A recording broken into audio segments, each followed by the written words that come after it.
Takes a Village, the story of how the village of Port Edwards came to be. Currently, Port Edwards is a small village sandwiched between the cities of Wisconsin Rapids and Nekoosa.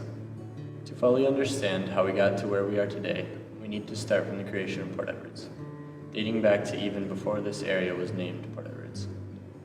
Ian and I had the opportunity to interview the town historian Marshall Buehler at the Alexander House. He shared his knowledge of the story of Port Edwards with us. Well, I think the very beginning, probably the people that came here were the Native Americans. And I don't think they necessarily lived here, but they certainly must have come down the river, perhaps went fishing in the river. And so what brought them here? I think primarily the river. Port Edwards was originally known as Frenchtown because a lot of French people lived here. Along about 1840, the original sawmill was built and founded by two men named Henry Clinton and John Edwards Sr. It was Clinton's idea to build the sawmill based on what he saw and imagined for the land, the river being transportation for the lumber. John Edwards funded Clinton's vision. They quickly found they could make the lumber into larger rafts that would be sent down the Mississippi River. This process went on for about 30 some odd years between 1840 and 1870. Frenchtown was renamed Port Edwards in 1869. The name change was put into effect because of the large amount of traffic from the port that was used by the sawmill. The Edwards portion of the name was because of the founder of the sawmill, John Edwards Sr. The railroad came in 1870, and that's when the rafting went in. I think the last raft, I'm tempted to think it was about 1875 or 76. Shortly after the railroads arrived in 1870, the sawmill started also producing paper, en route to eventually becoming a full functioning paper mill by 1870. John Edwards sent his son, John Edwards Jr., to oversee the paper mill. John Edwards wanted to build a school in Port Edwards. He met a woman named Frances J. Morrill, who he fell in love with, and told her that he would build a school if she would be willing to teach there. The first schoolhouse was built in 1858 on what is now Wisconsin River Drive. It was moved, remodeled, and still stands on 2nd Street. 30 students attended Port Edwards during the first term, which lasted from November to February, and the second term lasted from May until the funds ran out in 1876. In 1880, the mill was modernized with a steam pump to take advantage of the power of the river. The construction of the pulp mill was completed with a final cost of $75,000 in 1888. Back on the topic of romance, L.M. Alexander marries Lita Edwards in 1890. L.M. Alexander built the John Edwards paper mill in 1896.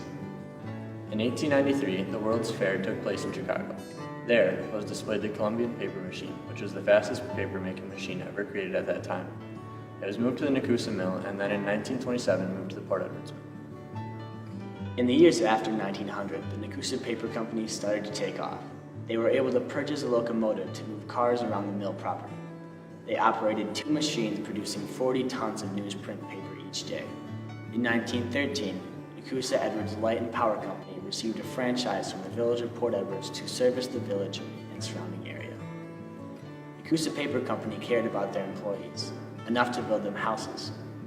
Eventually, the Dorothy Alexander Auditorium was built and was the second largest of its kind in Wisconsin.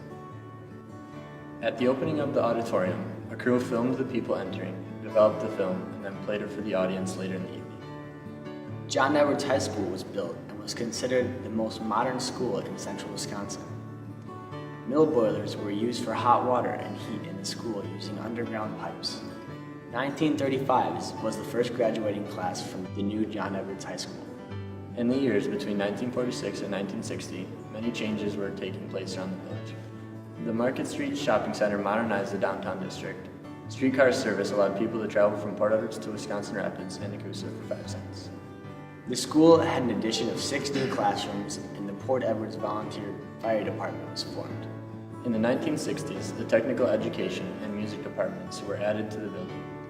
A gymnasium, cafeteria, and lobby were added, creating the current building.